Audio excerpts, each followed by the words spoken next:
राजेश खन्ना जैसे सुपरस्टार को उन्होंने 25,000 रुपए के अंदर बेच दिया, आज उसकी कीमत कोई 1,000 करोड़ रुपए की है, वो बर्बाद हो गई। मैं आपको हजारों एग्जाम्पल दे सकता हूं। धीरू भाई अंबानी की जब डेथ हुई तो ऐसा कहा जाता था कि वो इतना पैसा छोड़ गए हैं कि पुश्तों को काम करने की जरूरत नहीं पड़ेगी। लेकिन अब अनिल अंबानी की अब हालत आपके सामने है और एक तरफ मुकेश अंबानी है। तो आप पैसे कमाने की वजह से अमीर नहीं होते, खर्च कैसे करना है, किस तरीके से करना है, अगर वो समझ नहीं है तो वो आपको गरीबी की गर्त में धकेल देती है। तो खर्च करने के बहुत खतरनाक नियम हैं। कमाने के नियम तो दुनिया आपको सिखा देती है, तो खर्च करने के नियम है, तो आपको ये बहुत समझना चाहिए कि खर्च कैसे किया जाता है। जे पॉल गेटी बहुत रिच इंसान थे, मतलब यूएस के टॉप 5 लोगों में जे पॉल गेटी का नाम आता है। तो रात को खाने पे उन्होंने अपने दोस्तों को एक रेस्टोरेंट में बुलाया। ठीक, तो रेस्टोरेंट के बाहर पहुंच गए सब लोग। तो जब अंदर जाने लगे अपने 4-5 दोस्तों के साथ, तो जे पॉल गेट्टी ने बोला, यार थोड़ी देर रुकते हैं, थोड़ा वॉक करते हैं और फिर जाएंगे अंदर खाने के लिए। तो लोगों ने कहा 10 बज गए हैं यार, हमको तो भूख लग रही है, तेरे को वॉक की पड़ी है। तो उसने बोला 10 बजे के बाद यहाँ कुछ डिस्काउंट मिलता है और अगर 10 मिनट की वॉक कर लें और कुछ पैसे बच जाएं तो बचा लेने चाहिए। वाह। वो आदमी जो यूएस के सबसे टॉप 5 लोगों में है, वो भी पैसे बचाने के बारे में सोचता है। जी।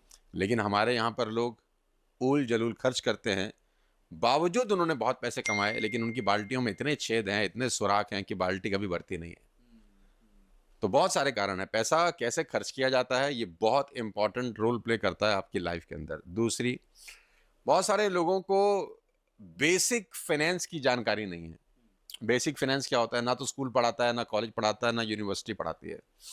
बेसिक फार्मूला नहीं पता है लोगों को। मैथ्स के फार्मूला पता है, sine upon cos is equal to tan theta, sine square plus cos square is equal to 1, है ना, ये सबने रट्टा मारा है। फिजिक्स के फार्मूला याद हैं, केमिस्ट्री के फार्मूला याद हैं, लेकिन फाइनेंस का एक फार्मूला है। जिन जिन लोगों ने वो फार्मूला समझ लिया और उस फार्मूले के हिसाब से अपनी लाइफ को जिया, वो लोग कभी लाइफ में मरते नहीं हैं। फार्मूला क्या है? फार्मूला है income minus investment equal to expenses. मैं फिर से दोहरा देता हूं, income minus investment equal to expenses. लोग इसको उल्टा करते हैं। लोग कहते हैं इनकम माइनस एक्सपेंसेस और जो बच जाए वो इन्वेस्टमेंट। आपकी कमाई पर सबसे पहला जो हक है ना, वो इन्वेस्टमेंट का होना चाहिए, खर्चों का नहीं। लेकिन लोग अपनी कमाई का सबसे बड़ा हक खर्चों को मानते हैं। मतलब आप कह रहे हैं कि आज के मजे बाद में करो, फ्यूचर को सिक्योर पहले करो। लोग आने वाली कमाई को मोर्टगेज कर देते हैं आज ही, जी जी। ईएमआई के चक्कर में। आज के सुख भोगने के लिए 2 साल बाद तक की कमाई को मोर्टगेज कर देना कहाँ की अकलमंदी है, मेरी तो समझ से परे है यार ये। अब जो लोग करते हैं, हेड्स ऑफ टू देम, भगवान उनका भला करे, सद्बुद्धि दे, ऐसा नहीं करना चाहिए एक्चुअली। तो फॉर्मूला याद रखें कि इनकम पे पहला हक आपकी इन्वेस्टमेंट का होना चाहिए और फिर जो पैसा बचता है उससे आपको खर्च करना चाहिए। तो 2 बातें होगी, पहला कि आपको खर्च पे कैसे बहुत करना कंट्रोल करना चाहिए, और दूसरा आपका इन्वेस्टमेंट सबसे पहले होना चाहिए और एक्सपेंसेस सबसे बाद में। तीसरी, जो आज की जनरेशन को सबसे इंपॉर्टेंट समझना चाहिए कि शान शौकत दिखाने के चक्कर में पैसा कभी ना खर्च करें। शान शौकत, तनख्वाह 40,000 रुपए की है, अब आईफोन 17 है ना, तब इसको 17 भी चाहिए, क्योंकि जबकि 16 हाथ में है। हाँ, क्योंकि इसको दिखाना है कि भाई मैं बड़ा ट्रेंडी हूँ और मैं भाई बड़ा कूल हूँ और मैं डूड हूँ, है ना, मुझे 17 खरीदना है। और ये आईफोन वाले भी कलाकार हैं। जो आदमी नकद खरीद सकता है, नकद नहीं तो ईएमआई तो है ही है, तो ईएमआई पे ऑफर चल रहे हैं। और वो आप जैसे, हमारे जैसे लोगों को ध्यान में रख के ही बनाए जाते हैं कि ये स्ट्रैप में फंस जाए। 5,000 6,000 रुपये महीने का ऑफर, तनख्वाह 40,000 रुपये की है, भाई तेरे को क्या करना है 1.5 लाख रुपए का फोन? कोई लॉजिक नहीं है यार। अब देखिए तो सर, मैं अभी भी आईफोन 12 प्रो मैक्स यूज कर रहा हूँ। 17 के जमाने में 12 यूज कर रहा यार हूँ। मेरे पास भी 15 है, अभी तक 16 नहीं लिया मैंने।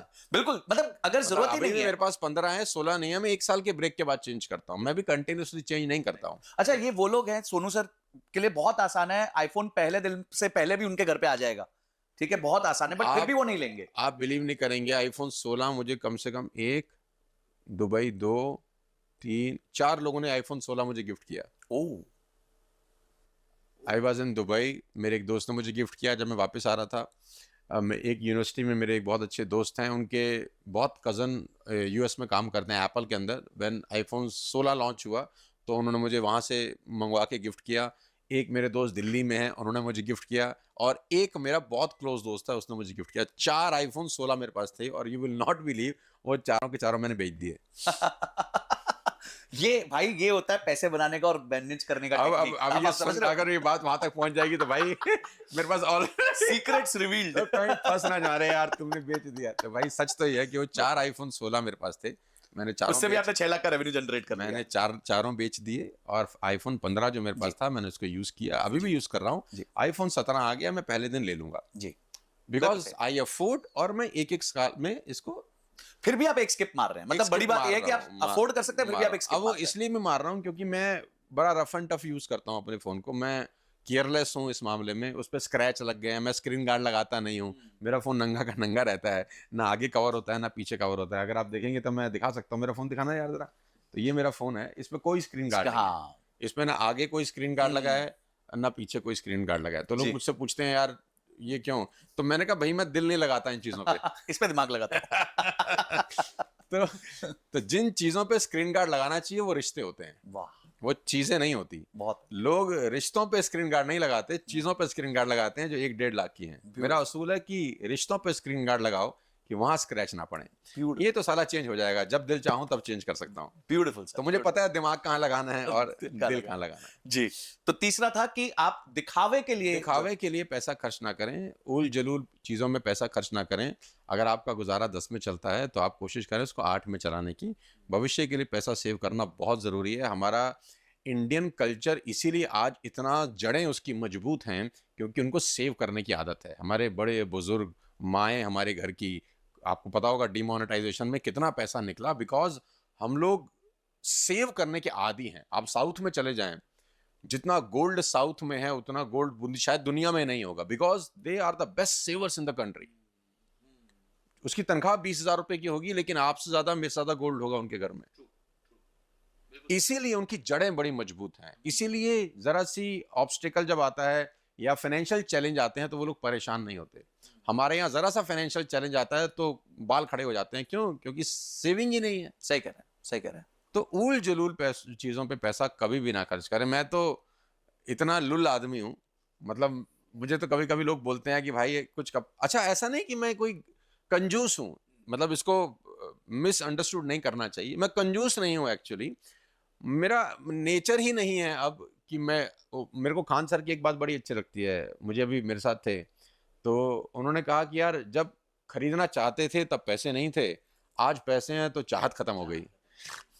तो मुझे बड़ा अच्छा लगा उनका लाइन। तो मैंने बोला यार देखो हमारे साथ भी ऐसा है, जब हम पैसे नहीं थे हमारे पास, जब गरीबी के दिन थे तो बहुत कुछ चाहते थे कि लाइफ ऐसी हो, ये हो वैसे हो, तब पैसे नहीं थे।